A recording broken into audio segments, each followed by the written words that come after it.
Bienvenidas compañeras, compañeros a esta nueva emisión de Hilando Fino, nuevamente con el gusto de contar con nosotros, con José Revelo, una verdadera eminencia en esto de la investigación del crimen organizado, temas que normalmente no se encuentra en el ámbito periodístico aquí en el Ecuador. Muchísimas gracias, José, nuevamente por darnos su tiempo. Con muchísimo gusto, aquí a la orden. Bueno, habíamos hecho un poco una historia y un mapeo de los distintos cárteles de la droga y de su vinculación con el poder político mexicano, con la banca, pero también con los servicios secretos de los Estados Unidos. ¿Qué cambia cuando el PRI deja de ser partido de gobierno y supuestamente llega el PAN como el partido de derecha que ha estado por décadas hablando de la libertad, de la democracia, de la lucha en contra de la corrupción y de las mafias? Por lo que hace al narcotráfico y a los grupos criminales, digamos que hubo una muy buena intención al principio por parte del primer panista que ocupó la presidencia, que fue Vicente Quesada. Pero la estrategia no le resultó, porque terminó adhiriéndose al paradigma punitivo, o sea, el combate en las calles y en los campos en contra de la delincuencia organizada, y empezó a usar también al ejército. De hecho, puso como procurador de la República a un general del ejército, Rafael Macedo de la Concha, y por tanto, pues lo que eran promesas de campaña, pues terminaron en eso, ¿no? Cuando asciende el sucesor, que es del mismo partido, del Partido Acción Nacional de derecha, que es Felipe Calderón Hinojosa, él inmediatamente comienza la guerra. Comienza la guerra el propio diciembre, él toma posición el día 1, y a la semana envía tropas del ejército al estado de Michoacán, que por cierto es donde él nació, para combatir al crimen organizado. Y desde ahí le denomina guerra a su trabajo desde el gobierno, desde la presidencia, aunque después lo quiso negar, pero finalmente siempre habló de la batalla, la guerra contra el narcotráfico, ¿no? Y esto lo que hizo fue elevar los niveles de violencia, confrontaciones entre la delincuencia y las Fuerzas Armadas y las policías federales y estatales y municipales a un grado extraordinariamente fuerte.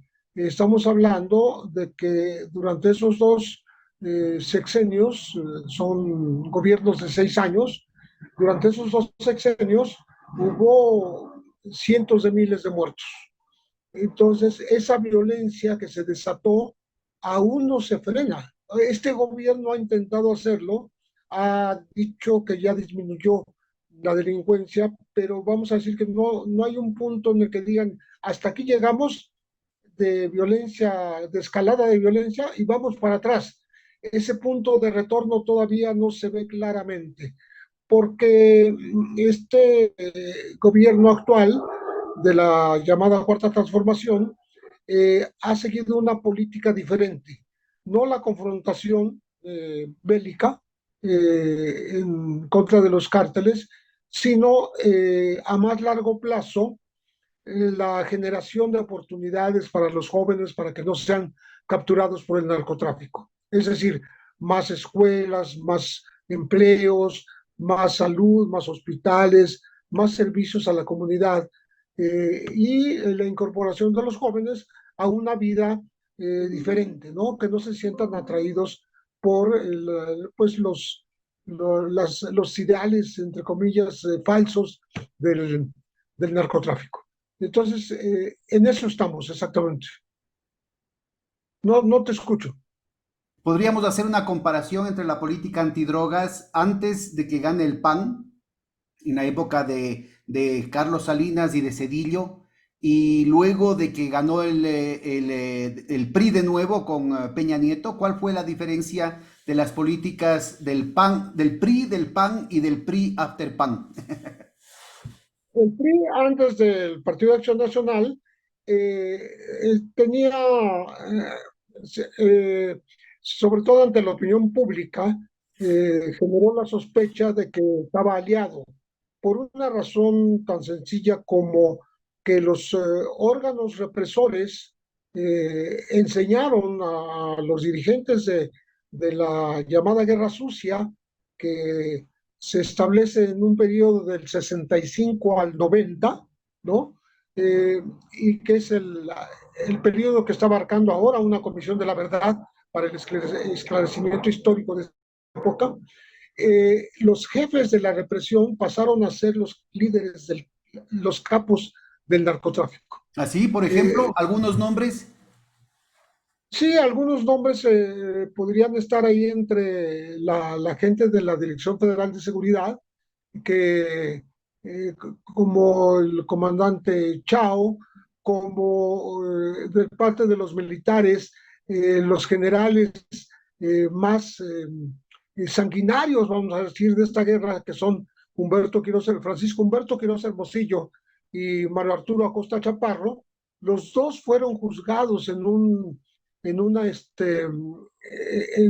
un tribunal castrense por haber protegido al Señor de los Cielos, Amado Mm. Carrillo Fuentes, ni más ni menos. Esa fue la Es acusación. decir, que el involucramiento del ejército, en lugar de mejorar la situación, terminó corrompiendo al propio ejército en la misma lógica que había corrompido a la policía. Es correcto, esto se vio en el descubrimiento de esta, pues, protección y, y cobertura al narco de Amado Carrillo por parte de dos generales, pero también se vio cuando en años inmediatamente posteriores, varios de los militares de élite de este país, que eran de los grupos aeromóviles de las fuerzas especiales, que fueron, eh, se adhirieron al servicio de Ociel Cárdenas en el cártel del Golfo, de tal manera que estuvieron varios años sirviéndole a Ociel Cárdenas, pero cuando él es capturado, los militares deciden que ellos pueden hacer un grupo, un cártel ellos mismos, y hacen el cártel de los Zetas con entrenamiento militar, con extrema violencia, donde empieza, o vamos a decir, se profundiza la aparición de cuerpos desmembrados,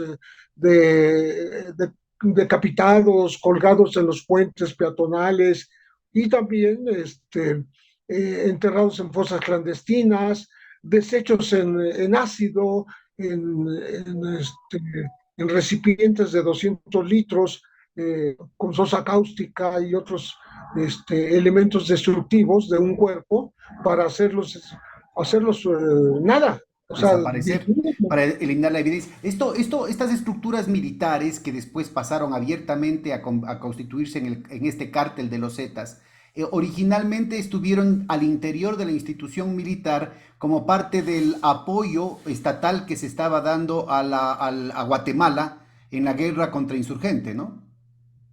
bueno, eran grupos que fueron entrenados en el extranjero, en la Escuela de las Américas y en Israel y en España, en muchos lugares del mundo, y eran muy preparados, eran grupos especiales. Se llamaban grupos aerotransportados y grupos anfibios aerotransportados para, para el servicio del Estado y para el combate al narcotráfico. Tenían establecidas unas BOM, que eran bases de operaciones mixtas, en la selva chiapaneca, en otros lugares del país. Entonces eran grupos muy relevantes, muy bien entrenados, pero terminaron estando al servicio del tráfico de drogas, con Dosiel Cárdenas Guillén, particularmente. Entonces, todo esto hace que el ejército demuestre que no es inmune a la corrupción, ¿no? Ahora, Eh, qué pasó luego con el cartel de los Zeta y con el cartel del Golfo? Bueno, rompieron, más bien fue encarcelado Ciel Cárdenas, fue extraditado a los Estados Unidos y entonces ellos decidieron que podían ser un grupo independiente de traficantes y así lo hicieron. Y se apoderaron de todo el Golfo de México, todos los estados que están en el Golfo, desde la frontera con Estados Unidos, o sea, Nuevo León, Tamaulipas, Veracruz, Tabasco, Campeche, Quintana Roo, hasta llegar al Caribe mexicano, dominaron toda esa extensión, ¿no? Y se combatieron muchísimo ellos contra el que nació después, que es el cártel Jalisco Nueva Generación. ¿Y cuál era Cártel la Jalisco, relación que tenían con Sinaloa? pues los Zetas eran enemigos de Sinaloa.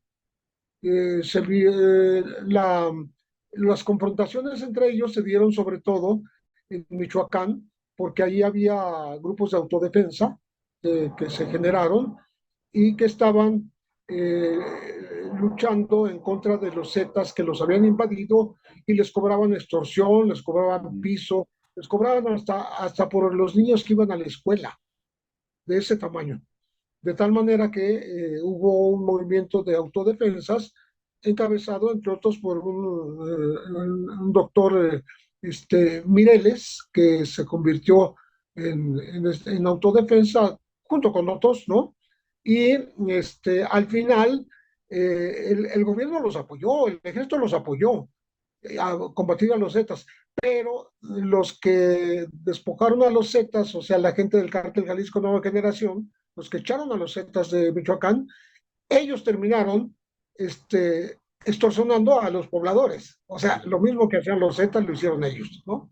Entonces, no hubo remedio para los michoacanos y sigue sin haberlo. Ahora mismo se están enfrentando el cártel Jalisco Nueva Generación con un grupo, eh, una coalición de grupos que fueron de autodefensas y que ahora los quieren expulsar al cártel Jalisco Nueva Generación, lo quieren expulsar de Michoacán. Hay que decir que el líder del cártel Jalisco Nueva Generación, Nemesio eh, Mencho Ceguera Cervantes, alias El Mencho, es de Michoacán. Él es de Michoacán, de Aguililla, y bueno, quiere volver a su estado y quiere dominar su estado. ¿Y qué relación tienen este cartel nuevo, Jalisco Nueva Generación, con estas autodefensas integradas y con el apoyo del Estado?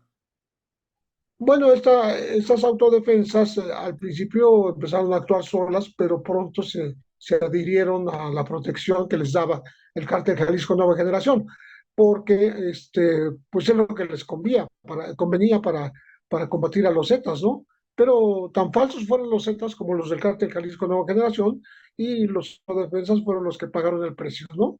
Decían Eh, que había un alineamiento de los distintos cárteles con distintas ramas de las Fuerzas Armadas. ¿Qué tanto hay de cierto en eso? Bueno, yo pienso que el cártel más protegido ha sido el de Sinaloa por parte de las Fuerzas Armadas. Y de alguna manera es la acusación que enfrentó en los Estados Unidos el que fue secretario de Seguridad Pública con Felipe Calderón en el segundo sexenio de Acción Nacional y que fue fundador y director de la Agencia Federal de Investigación de la Procuraduría General de la República en tiempos de Fox. O sea, fue un superpolicía en dos periodos de 6 años. Durante 12 años no hubo quien le disputara el poder como García Luna, ¿no? Genaro García Luna. Humano García Luna, que eh, se encontró culpable de 5 cargos de narcotráfico y uno por mentir a la autoridad de Estados Unidos, en un juicio que se resolvió por parte del jurado en febrero, pero que va a recibir la sentencia hasta septiembre. Antes de Hasta, entrar a profundidad a este tema de García Luna, hablemos un poquito más de la penetración, captura de ciertos sectores de las Fuerzas Armadas mexicanas por parte de los cárteles. Esto también, bueno, primero que se tienen varios generales puestos en eso. Esto también se ha dado en otros países, ¿no? ¿Qué noticia tiene usted de alguna comparación con lo que pasó con la DAS en Colombia y esas circunstancias en otras guerras contra la droga? Bueno, se sabe que la medida en que se mete por parte de los gobiernos civiles, se mete a los militares al combate al narco, pues corren el peligro y casi siempre caen en la tentación de la corrupción y terminan corrompiéndose, ¿no? Entonces, Ahora, en algunos casos esto dicen que también se puede utilizar esa generalización con fines políticos. Alguien me contaba en la época de Cedillo que a un general que estorbaba, creo que es el general Gutiérrez, lo acusaron de ser parte de los cárteles y a la final parece ser que no, ¿no? te lo iba a mencionar exactamente. El primer, bueno, fue el segundo militar que se enjuició. Primero estuvo uno de apellido Navarro Lara, que aparentemente recibió dinero del grupo de los Arellano Félix del cártel de Tijuana. Pero pues no pasó a mayores, no fue gran escándalo. En cambio, del general Gutiérrez Rebollo sí fue un tema muy delicado porque era ni más ni menos el director del Instituto Nacional del Combate a las Drogas. Ujú. Él era el director de este instituto y fue pues acusado de esta liga de protección a los grupos traficantes, aunque él lo desmintió hasta su muerte, porque él murió en prisión. Él murió en prisión y su hijo es un abogado que sigue hablando de los temas del narcotráfico, porque se hizo un especialista, ¿no? Al general Gutiérrez Rebollo lo acusan de haber recibido sobornos por parte de los grupos traficantes y un par de departamentos en una zona de lujo, en Bosques de las Lomas, cerca de las Lomas de Chapultepec, que es una de las zonas residenciales más caras de la Ciudad de México. Y al final estuvo en la prisión y ahí se enfermó, ahí murió, nunca salió de prisión, a pesar de que él dice que fue una venganza, él dijo, y su hijo decían que fue una venganza de otro general que era secretario de la Defensa, el general eh, Cervantes, que lo habría acusado porque quien estaba realmente involucrado era Cervantes y no él, ¿no? Ujú. Pero bueno, esto La típica está del muy ladrón que dice, el ladrón, señalando la vereda del frente para salir corriendo, libre. exactamente, fue un pleito entre generales y que finalmente pues involucró a la sociedad que estuvo atenta a esto y finalmente el final fue pues la muerte de este general que fue capturado cuando tenía 100 días en el puesto apenas en el Instituto Nacional de Combate a las Drogas. Él venía de ser jefe de zona militar en la zona de Jalisco, que abarca varios estados con fama de mucho tráfico, y por eso se decía que había protegido justamente a los cárteles de la zona. Pero bueno, es un tema que no se comprobó del todo en la justicia, sin embargo, nunca salió de la prisión, pese a los amparos que Y el interpuso, otro etc. general que dicen que es el que lo involucró, que lo incriminó, quedó libre. Sí, no, él nunca estuvo preso.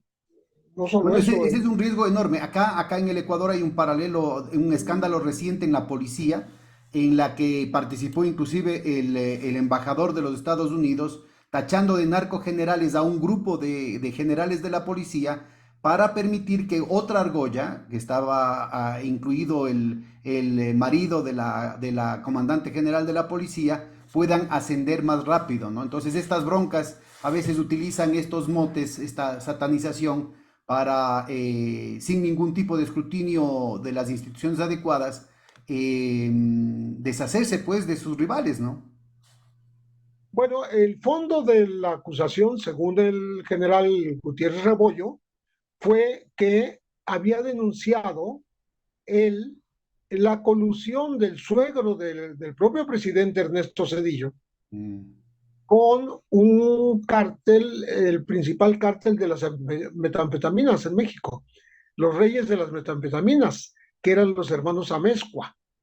Los hermanos Amezcua que fueron a prisión, pero que según esto recibieron la protección de el papá de la esposa de Ernesto Zedillo. Eso nunca se judicializó, pero fue la acusación, digamos, la contraacusación que hizo el, el, el general para tratar de, Gutiérrez Rebollo, para tratar de pues liberarse de la acusación que le estaba haciendo el secretario de la Defensa. Entonces, para ahí nuestra audiencia, Cedillo fue el candidato que reemplazó al asesinado candidato Donaldo Colosio, ¿no? es correcto, él fue el jefe de campaña del asesinado Luis Donaldo Colosio, a quien matan el 23 de marzo de 1994.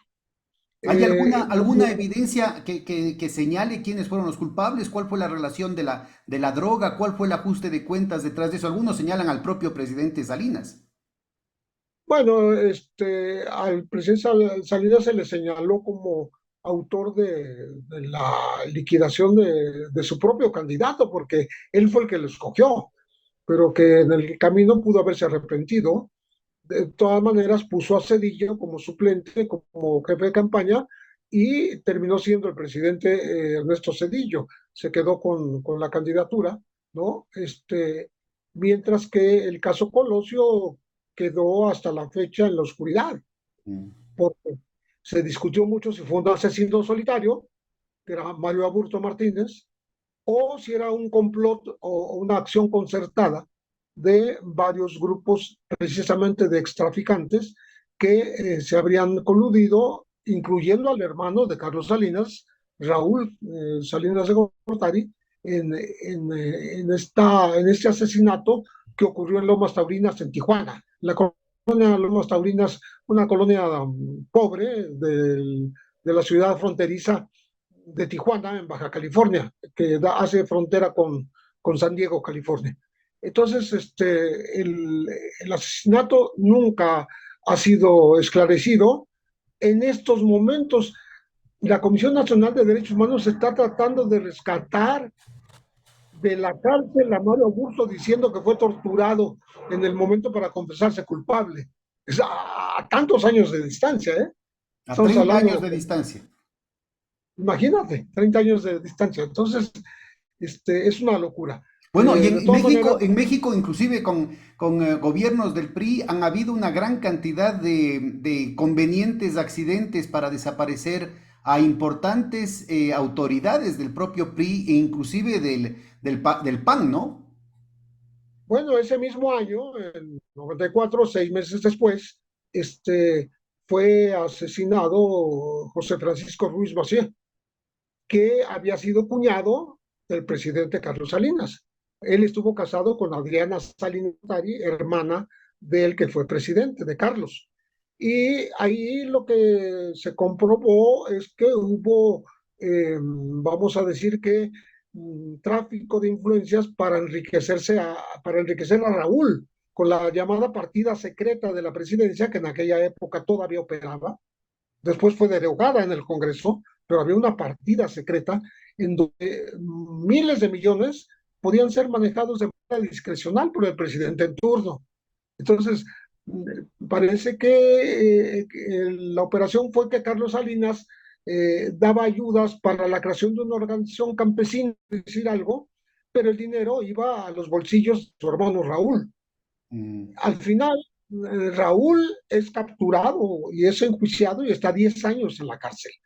Hubo un episodio en donde Y por qué fue convicto? ¿Por qué fue sentenciado? Raúl Salinas él de fue Gortari. sentenciado por enriquecimiento ilícito por haber depositado muchos millones de dólares en Suiza, ¿no? Que trató de rescatar después con su esposa, estando él en prisión. La esposa fue capturada en Suiza, ¿no? Y le costó trabajo librar la cárcel, ¿no? Pero ya estando ahí, también se le quiso involucrar en el asesinato de Colosio. Entonces, pagó 10 años de cárcel, ahora está otra vez libre, se codea con la alta sociedad, recuperó su fortuna porque se le devolvió el gobierno, una fortuna muy posiblemente mala vida, procedente de esta partida Y secreta con qué pretexto? ¿Con qué pretexto le devolvieron la fortuna? porque hizo un juicio y el juez lo amparó y le devolvieron su dinero como si hubiera sido de procedencia lícita, ¿no? Cosa que no ocurrió de tal forma, porque incluso durante su proceso, ante la DEA lo acusó la que fue la secretaria particular del papá de los Salinas, que también fue secretario de Estado. Él fue secretario de Industria y Comercio en los años, principios de los años 60, Mm. finales de los 50, principios de los 60, y su secretaria particular, eh, eh, ahorita me acuerdo de su nombre, eh, se llamaba, ahorita te digo el nombre. Bueno, ella declaró en Estados Unidos que Raúl Salinas recibía cargamentos de cocaína que venían de Sudamérica y lo recibía en el estado de Chihuahua. Y por cada cargamento, este, se llevaba $300,000 aproximadamente, por cargamentos de 6 toneladas, 5 toneladas de cocaína. Esta mujer se llama Magdalena Ruiz Pelayo Mm. y estuvo detenida y como testigo protegido en los Estados Unidos y fue parte de las acusaciones que se acumularon en contra de Raúl Salinas. Pero bueno, finalmente salió libre y millonario. Bueno, pero además se conocía desde antes que habían estos niveles de corrupción y de vinculación de altos oficiales del PRI con la mafia, ¿no? Y Sí, que se por habían supuesto. enriquecido mucho más con todas las políticas neoliberales y sobre todo con las privatizaciones de los bancos. Cuando el asesinato de Luis Donaldo Colosio y el posterior asesinato de José Francisco Ruiz Massieu él en la Ciudad de México, muy cerca de las oficinas del PRI, ni más ni menos, este, se le mencionó a Raúl como posible sospechoso de uno y otro asesinato, de haber estado como partícipe intelectual en la planeación de estos dos asesinatos. Pero finalmente las propias fiscalías que se generaron y fiscalías especiales que tenían el caso Colosio, caso Ruiz Massieu y el caso del cardenal Posadas, que fue asesinado un año antes, en mayo de 1993, en el aeropuerto de Guadalajara, cuando iba a recibir anuncio apostólico, Girolamo Prigione, en el aeropuerto de Guadalajara, fue baleado, recibió 14 balazos. ¿Y se sabe por Se qué lo mataron? ¿Se tiene hipótesis de por qué mataron a este prelado? Sí, no es una hipótesis, es real que convergieron, coincidieron malamente los Arellano Félix, los del cártel de Tijuana, que fueron a buscar al Chapo Guzmán a Guadalajara para liquidarlo. El Chapo en esa época vivía en Guadalajara. Lo quisieron matar y lo esperaban en el aeropuerto. Y hay desde la teoría de la confusión del vehículo, que era un gran marquís del año, blanco, el cual los concesionarios de la empresa Ford le regalaban cada año al cardenal de Guadalajara un auto y se lo renovaban cada año, era nuevo cada vez. Bueno, en este caso era un modelo 93 y que se había confundido, los sicarios se habían confundido con el auto, ¿no? Como Porque diría el el Chapo, Chavo del Ocho, se les chispoteó. no, pues era una, una tomadura de pelo. El procurador de entonces era Jorge Carpizo, que después sería secretario de Gobernación, eh, muy cercano a Salinas, y Jorge Carpizo hizo una reconstrucción en video se hizo famoso por el Nintendo del cardenal, ¿no? En un Nintendo exhibía cómo pudo haber sido la muerte del cardenal. Mm. Pero lo cierto es que no fue un fuego cruzado porque le metieron 14 balazos al cardenal. 14 balazos en el pecho, en el cuerpo, en la cabeza. Eso no es un fuego cruzado. Él ni siquiera se pudo bajar del automóvil. O sea, se los dieron a través de la después en la ventanilla de la portezuela en ¿Había donde él algún estuvo. propósito político específico para eliminar al cardenal o no se conoce cuál fue la vinculación específica de su muerte? Hubo muchas especulaciones en la época, pero finalmente no es que hubiera un propósito político. Se llegó a especular que traía unos documentos que le habría dado Pablo Escobar, porque él estuvo en Colombia en una reunión de obispos a nivel latinoamericano, pero pues eso nunca se comprobó. Los documentos nunca aparecieron. Otros sacaron hasta el parecido del cardenal con Pablo Escobar, que hubiera sido una confusión de persona, tampoco.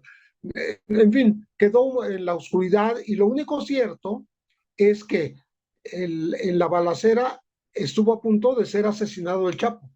El Chapo se bajó de su auto y se fue corriendo por dentro del aeropuerto, por las pistas. Salió por las pistas hacia la calle y en la calle tomó un vehículo, un taxi, un auto de alquiler y se fue. Huyó, él lo platica, ¿no? Mm. Y los hermanos Arellano Félix, para mí, que son los que, pues no lo mataron adrede, pero son sus sicarios quienes lo liquidaron, ¿no? Este, eh, fueron a la Nunciatura Apostólica a disculparse y a pedirle al nuncio Girolamo Prigione que hablara con el Papa para decir que ellos no habían sido, que ellos son fieles católicos y que jamás dispararían con un representante de la iglesia.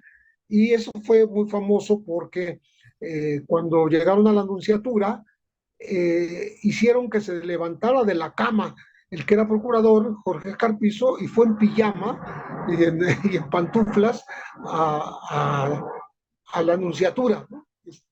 Eso se hizo muy José, viral. mira, y en todo esto, ¿qué papel juega la Embajada de los Estados Unidos y los servicios de inteligencia? Porque parece que no han sido muy inteligentes. Si ellos estuvieron mimando, pero de una manera no solamente a nivel interno, sino a nivel internacional a Carlos Salinas de Gortari y a Cedillo, ¿no? Inclusive Sí, ayudando con el fraude en contra de Cuauhtémoc Cárdenas.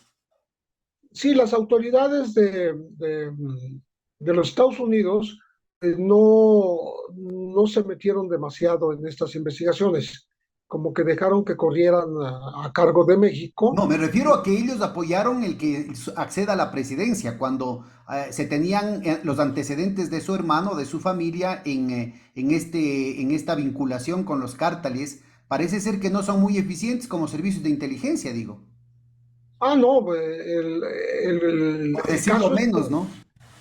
el caso es que hubo la sospecha del fraude electoral por parte de Carlos Salinas en contra de Cuauhtémoc Cárdenas, por un lado, y por otro lado, había un viejísimo antecedente de cuando eran niños, Raúl y Carlos Salinas eh, le dispararon con un rifle a una sirvienta, a una mujer de la servidumbre, y la mataron.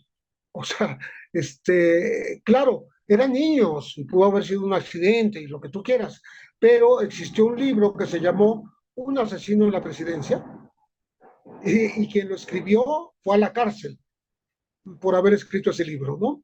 Después salió libre y resulta que después se hizo abogado el Chapo, ese mismo autor, ¿no? Muy curiosa la vida, ¿no?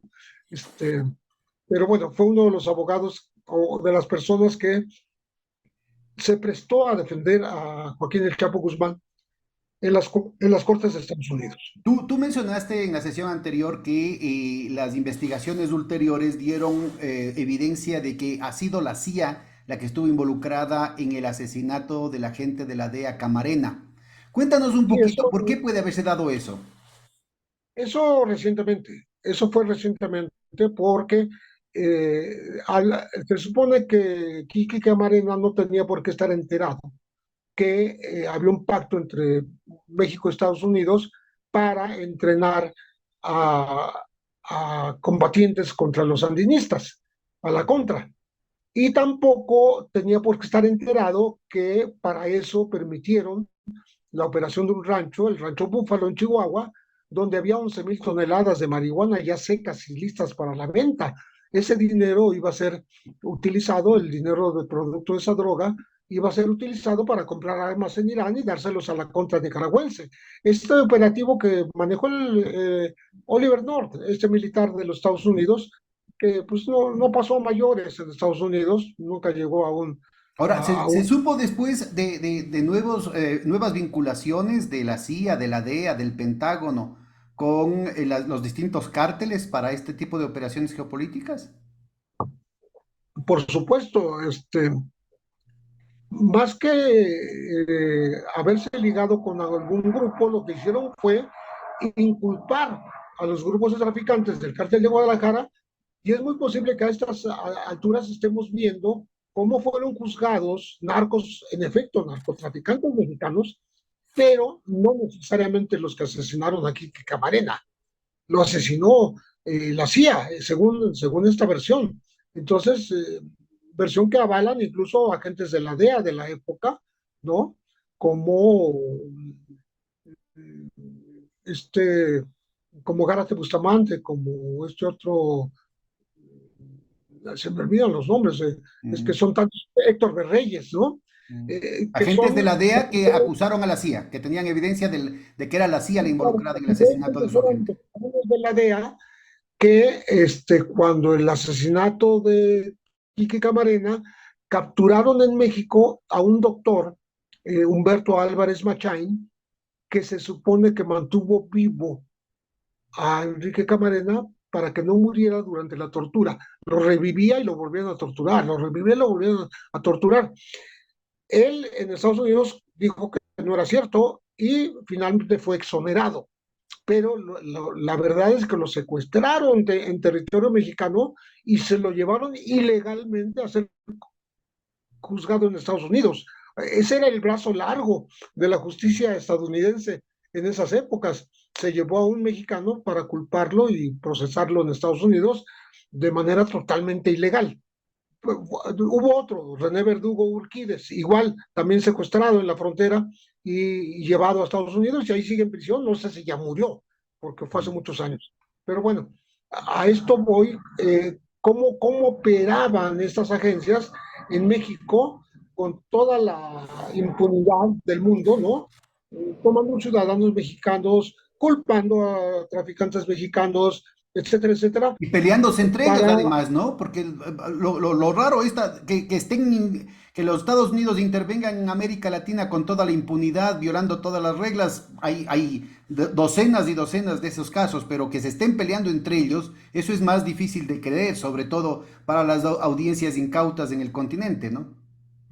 sí, se pelean entre ellos por varias razones. Una, porque compiten en cuanto cierto tipo de asuntos en donde unos quieren tener la prioridad, porque el manejo de un caso puede ser el manejo de dinero, Mm. porque el éxito de una captura, un encarcelamiento o una liquidación incluso de un alto traficante les puede generar en el Congreso una simpatía que desemboque en aumento de presupuestos. Mm.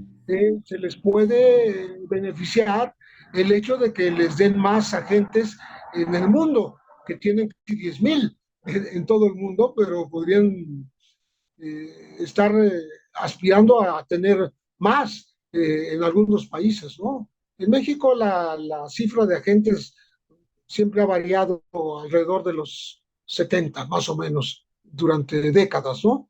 Pero en una época actuaron hasta armados, en otra época sin armas, pero como muy metidos en la política interna y ahora muy acotados porque este gobierno simplemente se molestó con ellos después de que se capturó con datos de la DEA y de la CIA se capturó a un general mexicano que fue secretario de la Defensa, al general Salvador Cienfuegos, y tuvo apenas unas semanas preso en Estados Unidos y México pugnó, el gobierno de México pugnó para que lo liberaran y lo liberaron. Lo liberó Él Trump. fue secretario de la defensa de AMLO. No, el que operó fue el gobierno de AMLO, pero el secretario de la Defensa fue secretario de Enrique Peña Nieto. Ah, mira. Entonces, esto es muy importante aclarar, ¿no? Entonces, lo que tenemos aquí es una cantidad enorme porque es realmente pavoroso la cantidad de altos oficiales que están involucrados en este tema, pero también de la CIA y de la DEA. La CIA y la DEA contribuyeron para que cojan preso al general Salvador Cienfuegos. Pero, ¿hubo o no hubo evidencia de esa situación? ¿O es por un problema de soberanía nacional? Bueno, aquí la fiscalía cuando recibió al general pronto lo exoneró porque para empezar la prescripción que hacían mensajes telefónicos los delincuentes de Nayarit, los del H2, que era un individuo apellidado Patrón Sánchez, que fue liquidado, fue muerto en Nayarit desde el aire con helicópteros que lo ametrallaron a él y a sus colaboradores. ¿Quién, Este, quién lo asesinó? a quien al H2, Sí. la autoridad, Ah, la Marina lo atacó y lo acorraló en una azotea y ahí lo disparó hasta liquidarlo. Pues ya no se sabrá nunca la versión del H2, que era el supuesto acusador, o bueno, no acusador, el supuesto testigo. capo de no muy alto nivel, digamos, de influencia geográfica muy pequeña en tres estados de la República, ¿no? Nada comparado con un Chapo Guzmán, un Ismael El Mayo Zambada del cártel de Sinaloa, nada que ver con un Mencho del cártel Jalisco Nueva Generación. Era un traficante menor, pero derivado de los hermanos Beltrán Leiva, ¿no? De ese grupo. Y se le acusaba al general de darle protección a esta gente y recibir dinero a cambio, y él les daba informantes en ocasiones incluso liquidaba a los enemigos del H2. Pero todo eso quedó en veremos porque se demostró, por ejemplo, que no era cierto que ni siquiera la descripción del general que dicen que recibió el dinero era totalmente una descripción ajena a la persona de Salvador Cienfuegos. Segundo, no se especificó ni hay evidencias de la entrega de esos dineros, de esos millones de dólares a nadie, no solo a Salvador Cienfuegos, sino a nadie. Y bueno, todos estos elementos hicieron que la fiscalía dijera, pues es una acusación totalmente falsa, es algo que inventaron la DEA y la CIA y no tiene nada que ver el general, queda libre en México sin problemas, ¿no? Y así fue. Ahora, ¿hay Entonces, alguna alineación de los distintos cárteles con los distintos partidos en México o todos aportan a todos? no, pues lo que pasa es que el narco no tiene bandera, no tiene partido, Mm, entonces va a donde le conviene ir y en ocasiones ha financiado a enemigos entre sí, mm, enemigos políticos entre sí. O sea, puede haber financiado lo mismo al PAN que al PRI, ¿no? ya. Pues eso no, ¿Y hay no, alguna alineación de los cárteles mexicanos con los cárteles colombianos? ¿Hay algún tipo de alianzas separando unos de otros o cómo se ha dado la cosa? ¿Cómo ha no, evolucionado? lo que Porque pasa es imagino que debe haber que cambiado, ¿no? los grupos mexicanos han ido avanzando sobre los colombianos en el tráfico internacional, pero también ya están metidos en territorio colombiano, vigilando desde la siembra ¿Cuál fue, hasta por el ejemplo, cultivo. la relación de Pablo Escobar con el cartel de Sinaloa o con el cartel de Jalisco Nueva Generación? No, Jalisco Nueva Generación no existía cuando Ah, ya. estaba vivo, no existía, ¿no? ¿Y cuál es la Sinaloa sí, relación con Pablo Escobar pero con Sinaloa o con Tijuana o los Zetas o el Golfo? digamos que tuvo relación directamente con la gente de Guadalajara en esa época, ¿no? Y en todo caso con Amado Carrillo. Amado Carrillo, que estaba el Señor de los Cielos era el cártel de, mm, de Ciudad Juárez, ¿no? Entonces, eh, la, como Pablo Escobar fue liquidado, me parece que en el 92, 93, cualquiera de los dos años se me va, si es 92 o 93, pues ya no alcanzó a hacer ni siquiera el Chapo se vio con Escobar, porque en las series a veces lo ponen ahí como si estuviera con Escobar, creo que no coincidieron jamás, ¿no? Pero bueno, pero gente de Colombia también ha estado en México. Fue el caso del Conejo, Haroldo Mauricio Poveda, que por cierto declaró ahora en contra de Genaro García Luna en Estados Unidos, y es un joven traficante colombiano que compró un rancho cerca de la Ciudad de México, relativamente cerca, a menos de 2 horas de camino, llamado La Muralla, en donde tenía animales exóticos, igual que Pablo Escobar. Ujú. Tenía hipopótamos, tenía, este, eh, no sé, búfalos, jirafas, eh, por supuesto, pavos reales, en fin, avestruces, ¿no? Ahora, Como y en este periodo, en todo este periodo, ¿hay alguna alineación, por otro lado, de estos cárteles con los bancos? Habías mencionado Wacovia, HSBC, hubo también el caso del BCCI, ¿no? Antes de eso. ¿Qué relación ha habido durante todo este periodo? Si se puede hacer algún mapeo o todos contra todos, digamos, ahí en los bancos. No, lo que pasa es que los bancos operan a su conveniencia. Si ellos pueden recibir dinero ilícito, lo reciben. Se cuidan de que no se descubra, pero finalmente hay investigaciones que han descubierto cómo si reciben ese dinero. Y cuando los investigan, les ponen una multa ridícula y no pasa nada. Por tanto, los banqueros son algo impunes, ¿no? Bastante impunes, y no les importa violar la ley porque finalmente queda en una sanción económica Pero que sí deben haber algunos banqueros que sean honestos y que por asco, por un poco de higiene, ¿no es cierto?, le hagan lo posible por evitar los dineros sucios. ¿O no? Todos son lo bueno, mismo. que la ley impide que los bancos estén recibiendo dinero y estén lavando dinero, Mm, pero pues esa es la ley. No me acuerdo la cifra, pero son bastantes miles de operaciones sospechosas que se denuncian cada año. claro, Te claro. puedo decir 7,000, 8,000, no sé cuántas. Y para que la autoridad las investigue, pues muchas veces no le da ni tiempo. Es Mm. tal la masa de operaciones que se dan que que muy posiblemente, a lo mejor no, el dinero no se lava en los bancos, ¿no? Se lava en la construcción de edificios, gimnasios, hoteles, restaurantes, que son a todo lujo y están vacíos, ¿no? Y en Eh, las Islas Vírgenes Británicas, las Islas Vírgenes de los Estados Unidos, la isla del señor Epstein, las Bermudas, las Bahamas, Delaware, Miami, Dakota del Norte, la City de Londres, o sea, para paraísos fiscales, para guaritos fiscales, tienen lo que sea, pues. Pero necesitan o sea, un conducto. El problema es que necesitan un conducto local. ahí Ahí está, tienes el ahí escándalo, está la clave, sí, ¿no? sí, ahí tienes el escándalo de Andorra, ¿no?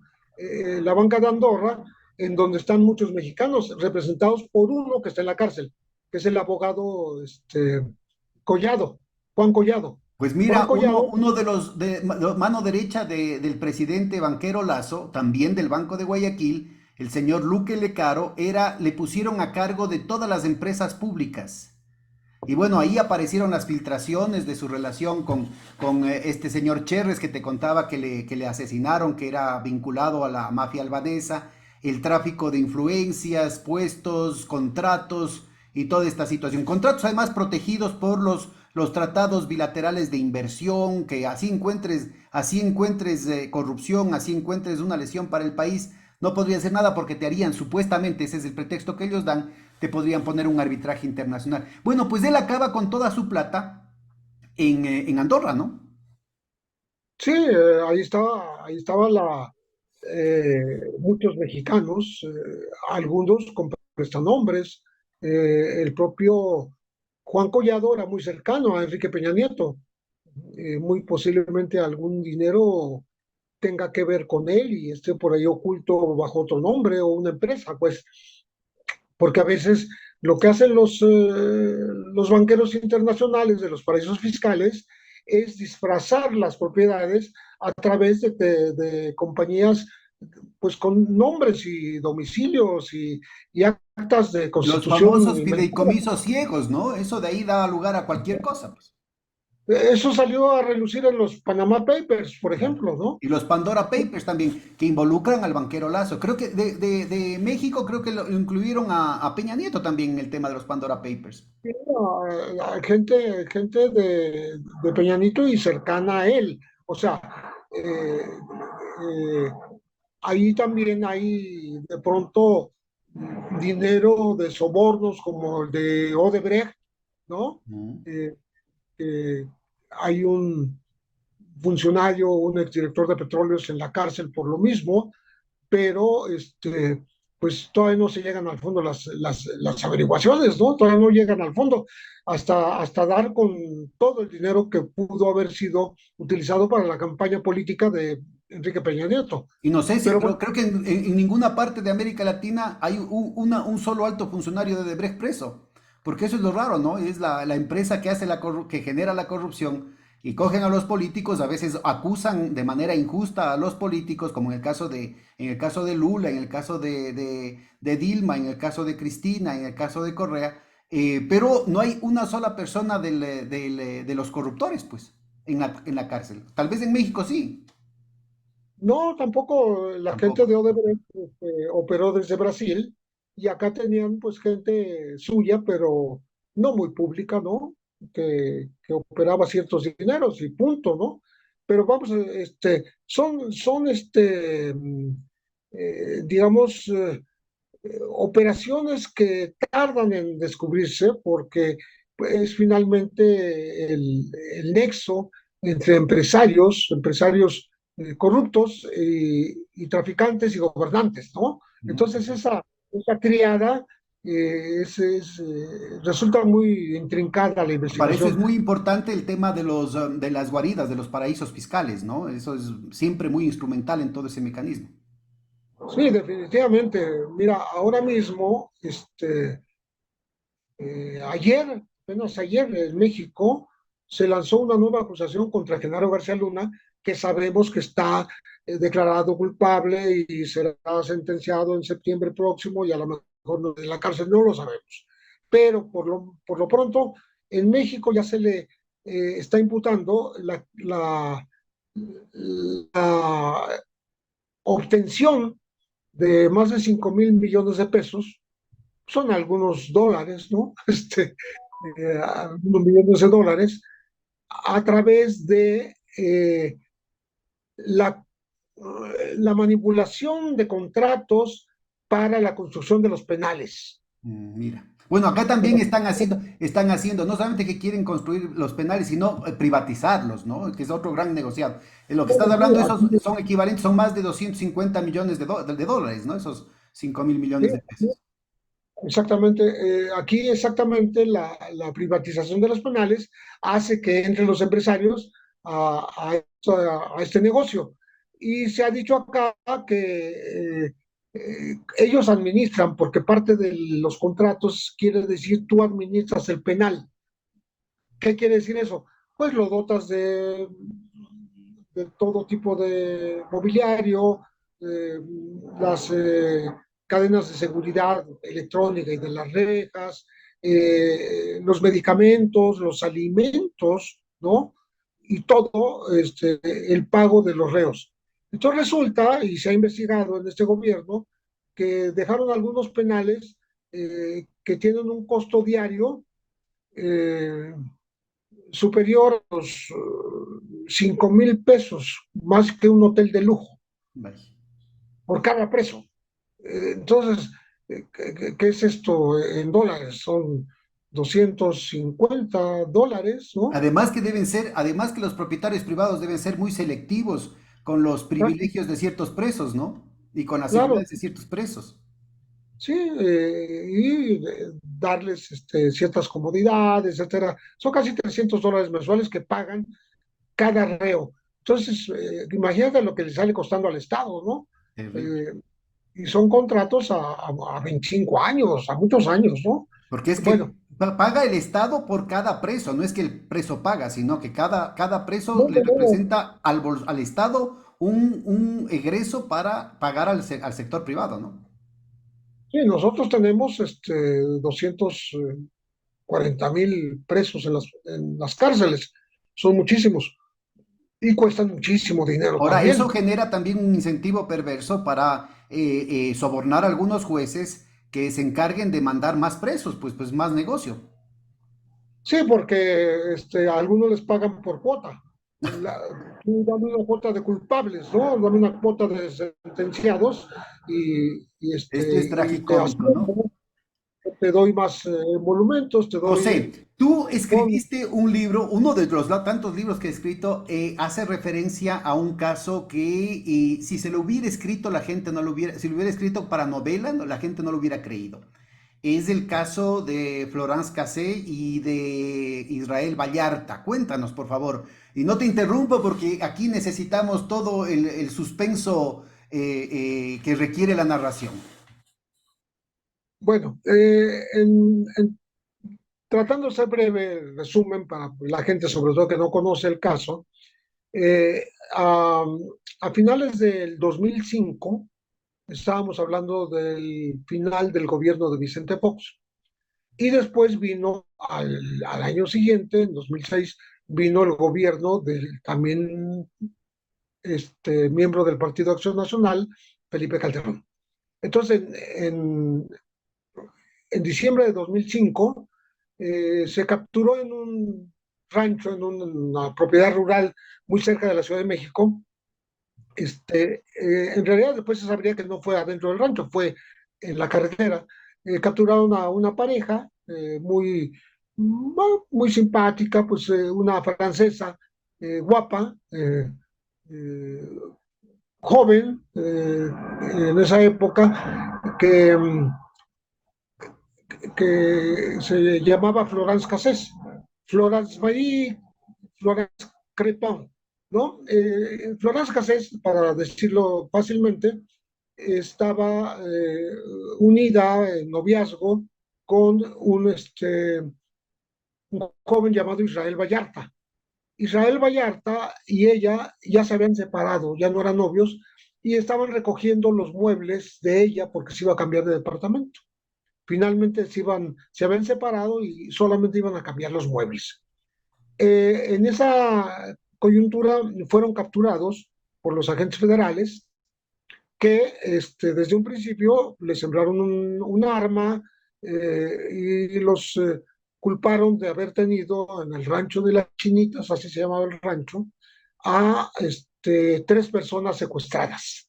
O sea, dijeron que eran Todo esto era un secuestradores. montaje, era una incriminación totalmente ficticia. Sí, se les llamó la banda del Zodiaco. Yo que he trabajado los temas del secuestro durante muchos años, nunca escuché hablar de la banda del Zodiaco. Entonces, después se sabría cómo es que se llegó a ese nombre. Lo describe la propia Florence en su libro que escribe en la cárcel. Ella estuvo 7 años y medio en la cárcel, y Israel escribió, Vallarta todavía está preso, ¿no? Ya va a cumplir 18 años. a eso vamos, a 18 años sin sentencia. No ha sido sentenciado, sigue siendo un procesado, por tanto sigue siendo inocente, porque no ha sido condenado, ¿no? Bueno, yo creo que son inocentes los dos, no, no, no eran secuestradores. Pero Florence escribe un libro, estando en la prisión, llamado A la sombra de mi vida, en donde eh, describe ella cómo eh, la, la tuvieron casi un día entero sin presentarla ante una autoridad. La tenían en una camioneta, los agentes federales que la capturaron, y a Israel lo tenían en un separo policial, ahí mismo, cerca de lo que se llama el Monumento a la Revolución, en el centro de la Ciudad de México. Pero para entonces, Y sobre todo a Vallarta lo habían golpeado, ¿no? Inclusive en las cámaras, delante de las cámaras. delante de las cámaras durante la captura. Bueno, es que tenemos que empezar la captura. la captura supuestamente en vivo. Ellos son capturados el 8 de diciembre, pero la televisión nacional, las dos cadenas principales, Televisa y TV Azteca, hicieron una transmisión el día 9 de una supuesta captura infraganti de una banda de secuestradores. Y entonces resulta que entran con los policías las cámaras y de un cuartito se ven como tiene una parte de abajo, la puerta al aire, vamos a decir, se ven los pies de una persona que abre desde adentro para que entre la policía. Por tanto, no era infraganti, ¿no? O sea, les está abriendo. Ese individuo se llama Luis Cárdenas Palomino. Luis Cárdenas Palomino era el segundo de a bordo de Genaro García Luna y es el que fue al operativo, él lo organizó, y ya cuando entran las cámaras a un cuartito que era para poner lejos, cosas del jardín, la podadora, las palas, los picos, botes de basura, no sé. Cuando entra la prensa, la televisión, porque lo hicieron con cámaras de televisión, habían dividido el cuarto durante la noche y tenían cama de los dos lados del cuarto, ¿no? Donde supuestamente estaban los rehenes.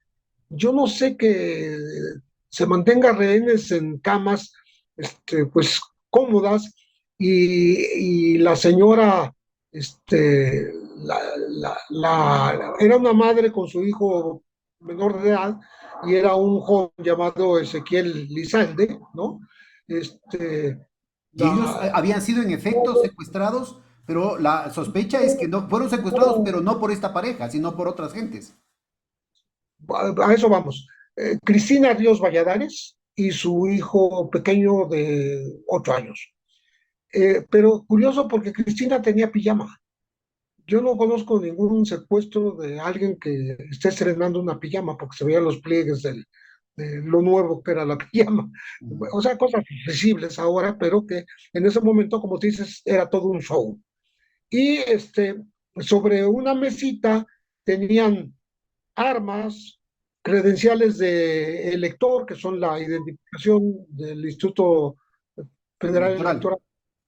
Electoral, y ahora es Instituto Nacional Electoral, de IFE pasó a INE, tarjetas, tenían un mueble, una televisión prendida en un cuarto que no tenía electricidad antes.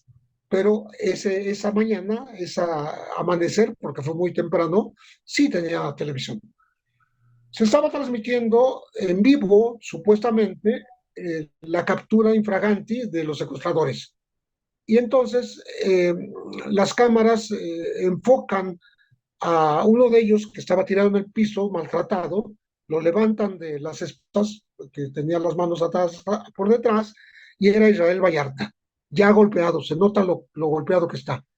Y lo está entrevistando el reportero de Televisa, se llama Pablo Reina, que después fue enjuiciado por haber hecho ese montaje, haber participado en el montaje, finalmente salió libre y se le echó la culpa a la empresa. Él fue un empleado al que mandaron, él no tenía la culpa del Es decir, montaje. está reconocido por el sistema judicial de que ese fue un montaje. Así es. Y incluso significó la libertad de todo problema de Pablo Reina. Él escribió un libro ya al respecto. Bueno, entonces Pablo está entrevistando a Israel y mientras lo entrevista, Israel hace gestos de dolor, pero en uno de esos, de plano, dice, "Ah", se queja, y es que Carlos Palomino lo está tomando del cuello, yo no sé cómo se llama esa llave, con una sola mano, no sé qué aprietan aquí, que hacen que duela mucho, ¿no? Aquí sobre el cuello atrás. Entonces le preguntaba el reportero, ¿qué le pasó, señor? Dice, aquí, no, aquí el señor me está molestando, me está pegando. ¿Cómo dijiste? No, no, no, no dije nada, no, no pasó nada. O sea, lo hacen desmentirse, pero está filmado frente a las cámaras cómo lo tortura. Luis Cárdenas Palomino. Curiosamente, Luis Cárdenas Palomino en este momento está en la cárcel acusado de tortura, y no de la tortura de Israel, que la vimos todos por televisión, sino de la tortura del hermano de Israel y de dos sobrinos, este, su hermano Mario y Es decir, el sobrino, también utilizaron eso como pretexto para acoger a la mitad de la familia, digamos. se llevaron a seis, además de Israel otros cinco, o sea, ¿Y dos cuál era el hermanos. propósito de hacer ese montaje? Bueno, porque estamos hablando, hay varias razones, pero vamos a exponer las principales. En ese momento tenía 4 días de haberse nombrado como candidato presidencial por el Partido de Acción Nacional a Felipe Calderón. Por tanto, ya estaban haciéndole un servicio a Calderón, diciendo cómo los gobiernos de Acción Nacional estaban contra el secuestro. Y estaba ahí la demostración fehaciente, haber capturado unos secuestradores en infraganti, lo cual no era cierto, porque era una recreación. No fue ese día, sino el día anterior, cuando los capturan, y el día 9 de diciembre hacen la recreación. Con el tiempo, viene una entrevista el 2 de febrero de una periodista, Denise Merker, de Televisa también, está entrevistando a Genaro y habla Florances de la cárcel. A Genaro García Luna. A Genaro García Luna lo tenía entrevistando, ella, explicando eso, qué había pasado con ese secuestro, En supuestamente ese infragante. momento era el capo de la guerra contra la droga, pero además el mimado de la Embajada de los Estados Unidos, allí en México, ¿no? Sí, era el superpolicía, era el superpolicía. Él no estuvo en el operativo físicamente, estuvo su segundo, era Luis Cárdenas Palomino, pero digamos que está entrevistándolo Denise y Floraz logra comunicarse a la cabina desde la cárcel y le dice, yo fui detenida un día antes, no es verdad que me hayan capturado en el rancho de las Chinitas. Y ya le dice lo que puede, ¿no? Rápidamente, y entonces cuelga y García Luna se puso de todos colores, ¿no? Estaba junto con otro exfuncionario, Facundo Rosas, de la propia Policía Federal, y les pregunta, Denise, ¿es verdad eso? Bueno, lo que pasa es que la prensa nos lo pidió y entonces hicimos la regresión. Ah, pero entonces no era cierto que lo han capturado infragante, era mentira. Estuvieron más de 24 horas incomunicados Y todo esto y con la sobre complicidad de Televisa. y De... absolutamente, y de TV Azteca, de las dos, Mm. pero particularmente el conductor de Televisa, Carlos Loret de Mola, que ahora es enemigo número uno del gobierno de Andrés Manuel López Obrador, ¿no? Y en ese momento avaló el montaje, tanto que en un momento dado entraron los policías como en formación de comando y ellos no estaban transmitiendo tan en vivo, sino un poquito retrasado por falta de, De señal. de señal. No había suficiente señal en ese rancho. Entonces, pero él vio en los monitores que estaba esa entrada y dijo, tal cual, oye, está chingón, ¿pueden repetir esa escena? Entonces la policía la repite la escena. Esta es la libertad de prensa. Sí, al servicio de Televisa, ¿no? Entonces vuelven a entrar los Pero este policías. señor Lloret de Mola no ha sido juzgado, ¿no? Él se ha salvado. Él dijo en su defensa que él no sabía que era un montaje y que como el árbitro de fútbol que no tiene el VAR, no tiene la oportunidad de la repetición, no sabe si hubo fuera de lugar o no hubo fuera de lugar y vale o no vale el gol. Pero él Con esa, dijo, a él se lo agravó diciendo, podrían repetir esa escena. sí, sí, sí. Bueno, él tenía él dos ayudantes, una que era su jefa de información, este, y tenía un jefe de edición, Juan Manuel Magaña, y los dos declararon ante la autoridad cómo estuvo todo y cómo pidió que repitieran la escena y cómo ella le advirtió que estaban diciendo cosas ni siquiera presuntos secuestradores, han dicho que había una secuestradora francesa, ¿no? Este, que ya para ese momento ya lo sabían los policías, ¿no? Los jefes policíacos. Y le decía, oye, es muy peligroso, te vas a meter en un lío diplomático, se va a meter Televisa. No, no, no, no, no, no me estés molestando, no, no, no, no voy a cambiar nada y ya, Me cállate. estás dañando los ratings. Entonces ella, que es Laura Barranco, lo declaró ante la autoridad, ¿sí? Entonces, es decir, montaje mata realidad, ¿no? Y es, como tú dices, el rating, ¿no? Entonces, todo fue un montaje, ¿sí? Y, pero no solo fue el montaje del momento, el montaje de los secuestrados. ¿Dónde estuvieron esas tres personas? Es hora que no sabemos dónde estaban antes, porque fueron sembradas esa noche. Todo el mes o mes y medio que dicen haber estado secuestrados, ¿en dónde estuvieron? ¿Quién los tuvo?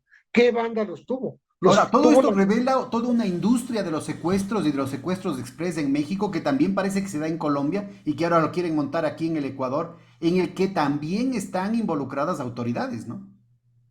Sí, bueno, aquí la autoridad tenía todo un mapa de bandas de secuestradores y tras los del Zodíaco que les llamaron, capturaron a los Petricholet, a la banda de los carniceros, a no sé qué otra banda, y les atribuían todos los secuestros, incluyendo su cercanía, vamos a decir, con Israel Vallata y Florence Cassés, que nunca se demostró que fueron culpables, ¿no?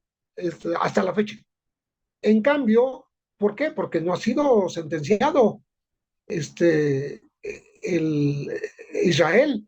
Y Florence se fue a su país luego que la Corte Suprema le dio un amparo que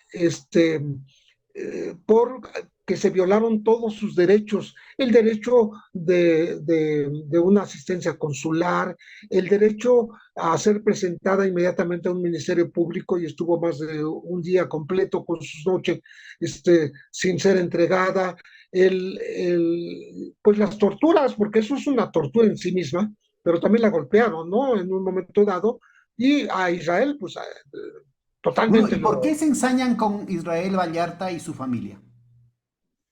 muy posiblemente por la intervención de un empresario judío llamado Eduardo Margolis. Eduardo Margolis era un hombre muy ligado a Genaro García Luna porque le surtía carros blindados a la Él Policía todavía está Federal. vivo, ¿no? ¿Y dónde vive? ¿En Israel o en México? Aquí en México se decía que tenía cáncer, pero bueno, apareció en un documental de Netflix en donde ni siquiera muestra el rostro. Él habla de espaldas, pidió hablar de espaldas. Es un hombre muy misterioso, muy raro, ¿no? Eh, pero en su momento él quería vengarse de Israel porque Margolis tenía un socio que se llamaba Sebastián Cassés, que era hermano de Florence. De hecho, ahí se conocen Florence y Israel y se hacen novios, pero Sebastián se peleó con Margolis, o Margolis con Sebastián da lo mismo, y se enfrascan en una pelea por dinero, por un negocio que tenían en común. Importaban artículos de belleza y esas cosas, y para spas, gimnasios, ¿no?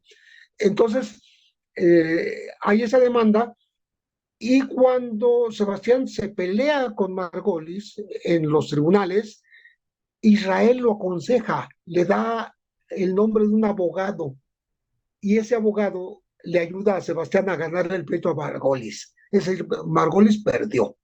Entonces había una venganza de por medio, ¿no? Bueno, ¿y cómo Que es que un empresario judío tenía tanto poder como para hacer que la policía se involucre, la policía, Televisa, Teleazteca, se involucre en el montaje de un delito? Bueno, él involucró a la policía porque, te repito, tenía la relación de negocios de los blindados a la policía. Mm. Se dice que también armas, pero eso no está confirmado, ¿no? De Bueno, todas este maneras, señor Margolis dicen que es hijo de uno de los fundadores del Mossad, ¿verdad? él era del Mossad, no sé si su papá era fundador, pero muy probablemente sí. Eh, pero Margolis En ese momento tenía 50 años, Israel tenía 35.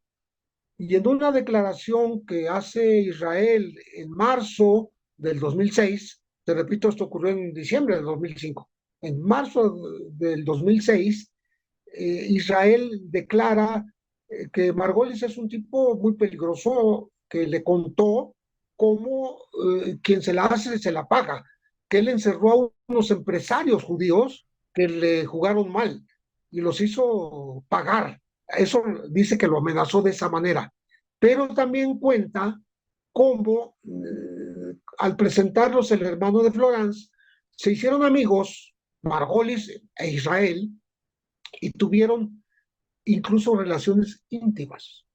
Eso lo dice en su declaración de Israel. Yo nunca se lo he preguntado si es verdad o no, pero está en una declaración ministerial. De tal manera que, si eso es así, pues la venganza es de otro tipo también. No es solo judicial. Exactamente, Terrible. sería de... Pero el punto, bueno, ese tipo de cosas se dan. El punto es cómo llega a tener un ciudadano israelí tanto poder como para hacer y deshacer con la policía, con la prensa, con el sistema judicial y mantener, bueno, tener 6 miembros de una familia y mantenerlos presos durante tanto tiempo. Mantener a una ciudadana francesa, sabiendo lo que es, ¿no es cierto?, estas relaciones asimétricas que se dan entre estados. Creo que hasta el presidente Sarkozy participó en la denuncia del caso de la señora Florence Cassés, No, ¿verdad? Sarkozy visitó México y él y el presidente Calderón se pelearon. Los dos presidentes de la derecha se pelearon entre sí por la posesión, digamos, de la rehén, que era Florence.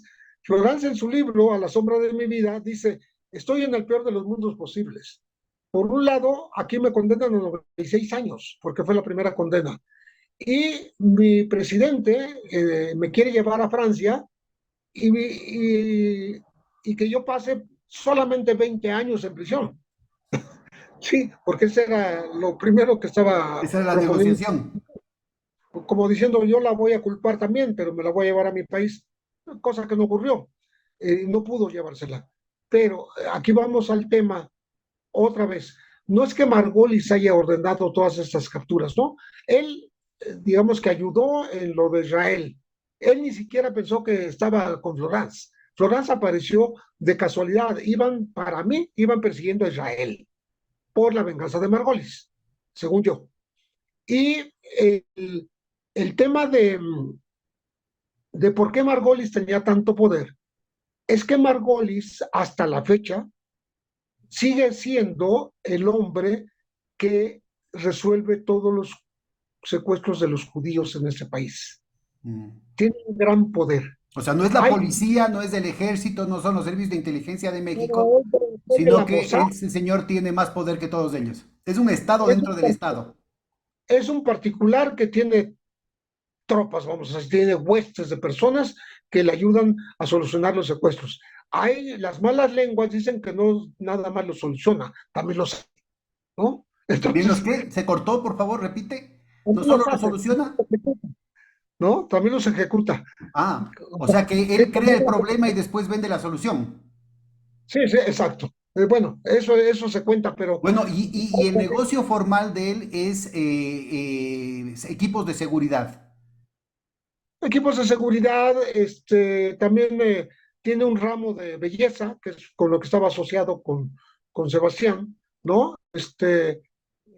Productos que se anunciaban en Televisa justamente durante las noches, donde hay poca programación, entonces son constantemente anuncios sobre artículos eh, pues de belleza, repito, ¿no? Cremas, tintes, etcétera, y parece que él es dueño de esa empresa que vendía estas cosas, ¿no? Mm. Pero bueno, Bueno, el ahora tema, dicen, yo leía por ahí también que resulta ser que los cárteles también tienen, los cárteles de la droga en México están muy bien equipados. Se oía el asunto de que salió mal, de que ni sé qué pasó con la DEA y el hecho de que hayan canalizado armamento que no tiene ni el ejército a través de ese operativo Rápidos y Furiosos, pero también dicen que tienen armamento y servicios, equipos de inteligencia israelíes, ¿no? sí, bueno, el malware, el Pegasus que está usando ahora el ejército, y resulta que Hace 3 días se descubre que estaban espiando al subsecretario de Derechos Humanos del gobierno, El al subsecretario. ejército mexicano estaba espiando a un funcionario en funciones del gobierno mexicano. Correcto. Y el presidente, cuando es preguntado en la mañanera, dice, sí, me dijo Alejandro Encinas, ¿no? El subsecretario, pero le dije, no le des importancia, ya todo el mundo se lo come. Dice, ¿cómo que no le des importancia si es un espionaje a un funcionario de tu gobierno? Para la audiencia, sobre todo para los compañeros que no han seguido, Pegasus es un software y un hardware, ¿no? Vinculado a los servicios de espionaje que denunció primero Snowden y que pertenecen al papá de la compañera sentimental de Epstein, que es este empresario también judío de las altas esferas norteamericanas y británicas, que se encargaba de hacer todo tipo de orgías con viajes a islas del placer, incluyendo ahí al príncipe Andrés, ¿no? Al hermano del rey de Inglaterra, incluyendo a altos funcionarios del gobierno de Clinton, incluyendo a muchos empresarios. Y su mujer es, ¿cómo se llama? Ghislaine Maxwell, ¿verdad? Es la hija Sí, del dueño de la empresa que tiene, que también creo que es del Mossad, que también es propietaria de este software Pegasus. ¿Estoy en lo correcto o se me escapa algo? en México lo adquirieron las autoridades de la Procuraduría General de la República y quien lo adquirió está en este momento asilado, refugiado, escondido en Israel. Se llama Tomás Herón de Lucio. Tomás Herón de Lucio era el jefe de la Agencia de Investigación Criminal cuando ocurre la desaparición de los 43 normalistas. Cuando se da De la verdad Ayotzinapan. histórica de Ayotzinapa, cuando se da la verdad histórica de que fueron quemados todos en un basurero de la ciudad de Cocula junto a Iguala, y era el procurador Jesús Murillo Caram. Jesús Murillo Caram está en la cárcel, acusado de torturas y de haber inventado esta verdad histórica. Tomás Herón está acusado de lo mismo, pero está en Israel y no se lo entregan a México todavía. ¿Y Y qué uno de los aducen? ¿Y por qué protegen? pues Israel no sé por qué lo protege, pero él está allá, y no lo entrega a Israel a México, Pues ¿no? mira, aquí dentro, solamente como un paralelo, porque la cantidad de paralelos son, yo me muerdo la lengua para no interrumpirte a cada rato, pero no me puedo aguantar ahorita, es que en las filtraciones que han generado el escándalo en torno al presidente y que, como te decía, uno de los asambleístas que se va a postular ahora a la presidencia, que dice públicamente que él pide información y que da información a la Embajada de los Estados Unidos, aparecen, bueno, también el periodista que hace estas filtraciones dice, ¿no? Que sus fuentes son los servicios secretos británicos y norteamericanos. Ahí él suelta que el anterior secretario de seguridad aquí del país, que no hizo nada y que ha permitido que haya este escalamiento de la violencia y de la penetración de los narcos, no solamente en el control territorial, sino también en el control institucional, que él es el que tiene los negocios con el Mossad, con Israel y que por eso era intocable, ¿no? Y que además recibía dinero por eso. Es decir, ese tipo de cosas se dicen entre ellos, ¿no? Por eso te hago tanto hincapié en las broncas entre la DEA, la CIA, el Mossad, el Pentágono, porque entre ellos se sueltan los chismes y se las embarran, pues, ¿no? ¿Qué cuentas estarán ajustándose? Están protegiendo a un presunto delincuente acusado por el gobierno mexicano, pese a lo cual no lo entregan.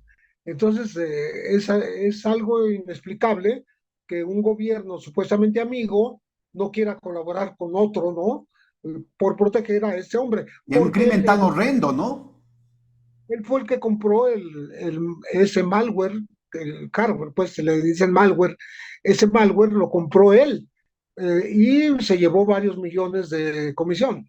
Entonces, bueno, pero esa es la historia. Y curiosamente, el hombre espiado, el licenciado, el subsecretario de Derechos Humanos, Migración y Población, que es Alejandro Encinas, viajó a Israel a tratar de negociar que se entregara a Tomás Herón de Lucio.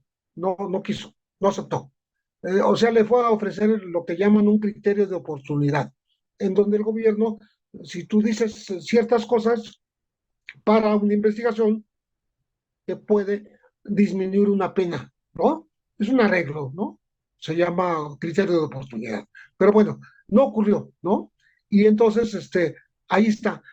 En el caso, volviendo a Margolis, en el caso de la venganza contra Israel, es evidente ya en la investigación porque le sacan unos cassettes, de los viejos cassettes, esos que se enrollaban, con grabaciones de secuestros, en donde dicen que es la voz de Israel, la que está ahí me parece que son La 14, voz de Israel Vallarta. la voz de Israel Vallarta, sí, de Israel Vallarta. Y cuando un experto los analiza, dice que no es posible, no es la voz de Israel Vallarta, pero casi todos los secuestros eran de la comunidad judía. Por tanto, quien aportó esos cassettes se llama Eduardo Margolis, Pero él ¿no? también es Ahí intocable, ¿verdad? sí, intocable, ¿no? Y resulta que ahora que la familia, la hermana, piden esos cassettes para pues integrarlos al expediente y volver a probar que no era Israel la persona que se le señala, ¿no? Sobre todo porque continuó un solo caso investigado contra Israel, que era dos casos, Valeria Cheja, una jovencita, y Shlomo Segal, un empresario, los dos judíos. Ojo, por tanto, que manejó Margolis, ¿no? Bueno, Y por qué no protesta la propia comunidad judía ante esta evidencia? porque él tiene fama de ser el bueno ahí con la comunidad judía. Él soluciona todos los secuestros de los judíos. Por tanto, es un benefactor. Es un hombre Pero ante al que esta quiere. evidencia hay un montón de gente que deben ser algunos partidarios del PAN, pero habrán otros partidarios inclusive de López Obrador que no han de estar de acuerdo con este tipo de iniquidades, ¿no? Sí, pero él es como un policía privado con mucho poder. Y por El eso, Estado dentro del Estado. exactamente. Pues Entonces, mira, bueno, aquí te interrumpo por otro paralelo, que es muy importante, porque también se está lanzando a la presidencia quien fue vicepresidente en la época de Lenín Moreno y que tenía como parte de su cápsula de seguridad, o sea, estoy hablando del más alto nivel, ¿no? La cápsula de seguridad a dos israelíes, presuntamente agentes del Mossad, que siendo él vicepresidente, fueron descubiertos en negociados para meter corrupción y generar todo tipo de actitudes mafiosas en las ventas de medicinas a los hospitales. Imagínate. imagina. Y con eso le arruinaron además sus pretensiones presidenciales en el 2021 y ahora pretende lanzarse a la candidatura en estas elecciones anticipadas de agosto. Entonces, mira, yo creo que hay una cantidad de paralelos entre lo que nos cuentas de allá en México con lo que está pasando aquí en el Ecuador, que ubican que de lo que estamos hablando son de modus operanda, ¿no? O sea, aquí tenemos los mismos esquemas de negocios, los mismos esquemas de represión, los mismos esquemas de espionaje, los mismos esquemas de vinculación de las mafias con los servicios secretos de países extranjeros, con los bancos, con los empresarios nacionales y lo que es más grave, los mismos mecanismos para ir infiltrando la sociedad y las instituciones. ¿En qué quedó esta Imagina. cuestión como para prevenirnos? Antes de terminar con algunas conclusiones generales, ¿en qué quedó la cuestión esta del caso Casés? Bueno, ella salió libre 7 años y medio después, por violación a todos sus derechos y porque el montaje, declaró la Suprema Corte, tuvo un efecto corruptor durante todo el proceso.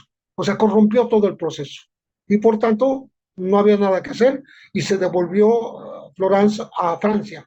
Y Ella eso demandó, involucra también al propio sistema judicial, ¿no? Jueces y fiscales. fue la Suprema Corte la que decidió por encima de lo que habían decidido los tribunales que la habían sentenciado. Entonces, volvió al principio y dijo, se violaron todos los derechos elementales, se contaminó todo el proceso, hubo un efecto corruptor de todo el proceso por las violaciones primeras a sus derechos humanos. ¿Y por qué sigue No, preso Vallarta? debería haber sido, lo ha dicho la que fue ministra y secretaria de Gobernación, Olga Sánchez Cordero, que Vallarta debió haber recibido un trato semejante.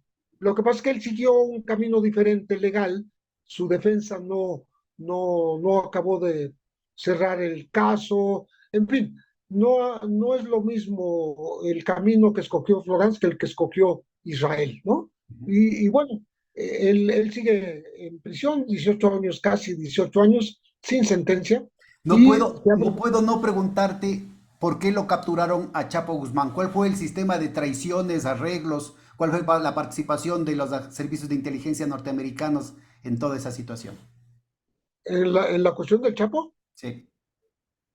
Bueno, la cuestión del Chapo muchas veces informaron a las autoridades mexicanas en dónde podían capturarlo, dónde iba a estar, etcétera, pero nunca, la autoridad mexicana nunca cumplió con esas, pues no eran instrucciones, ¿verdad? Sino nunca actuó en consecuencia de esas denuncias, de esas filtraciones, de esas informaciones que le daba la DEA, y por eso no lo capturó nunca.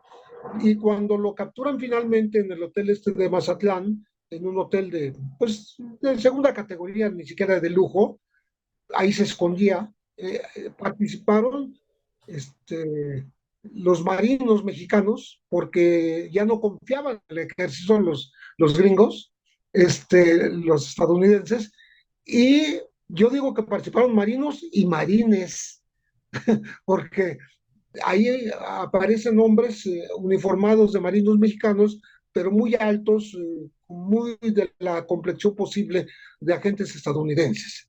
Entonces, yo creo que sí hubo una colaboración En directa. el caso de Pablo Escobar hay muchas evidencias, muchos relatos que muestran que Pablo Escobar fue informante de la CIA durante largo tiempo. ¿Hay alguna relación con los capos actuales y con la gente del Chapo Guzmán allá en México? Sí, es posible que hayan recibido denuncias de su propio grupo, ¿no? Pero digamos que quien las manejó, quien maneja ese tipo de inteligencia muy sofisticada, pues es la DEA. Y a veces comparte y a veces no comparte las informaciones, ¿no? Pero bueno, como quizá como conclusión de lo que hemos platicado de Florence Cassés e Israel Vallarta, eh, eh, primero, ¿qué importancia tiene el caso? Que ahí nace la fábrica de culpables o se consolida lo que se llama la fábrica de culpables, No solamente que donde es ellos. una fábrica de secuestros, es una fábrica de culpables también. Sí, porque se culpa a cualquier inocente que se quiere tener en cárcel diciendo que es secuestrador. Y se le mete a la cárcel y ahí está durante años en lo que libra pues las acusaciones, pasa mucho tiempo. Tengo un caso, Pablo Solórzano Castro, lleva ya 12 años en la cárcel porque lo acusó otro que está en la cárcel, pero ha acusado a 80 personas como que fue testigo de 80 conversaciones, es imposible. O sea, él señala a quien le indica la autoridad. Le dijo, acusa a Pablo Solórzano, lo acusó.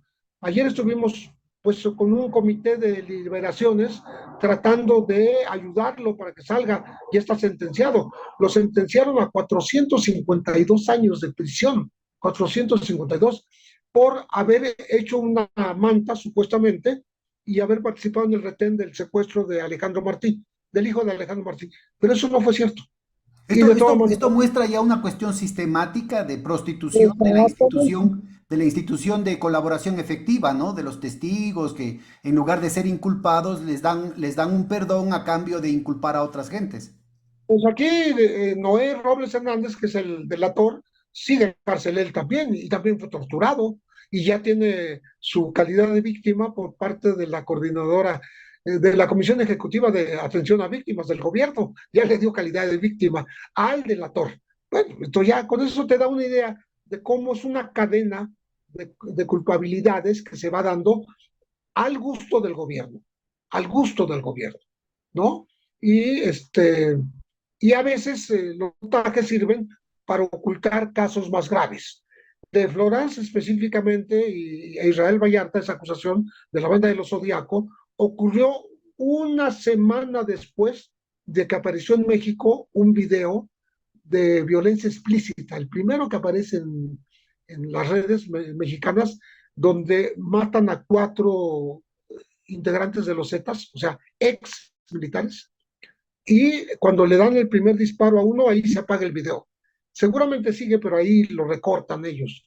Ese se dio a conocer una semana antes y se sabe que fueron agentes de la AFI, es decir, gente de García Luna, los que le ayudaron a la Barbie, a Valdés Villarreal, a esos cuatro Zetas en Acapulco.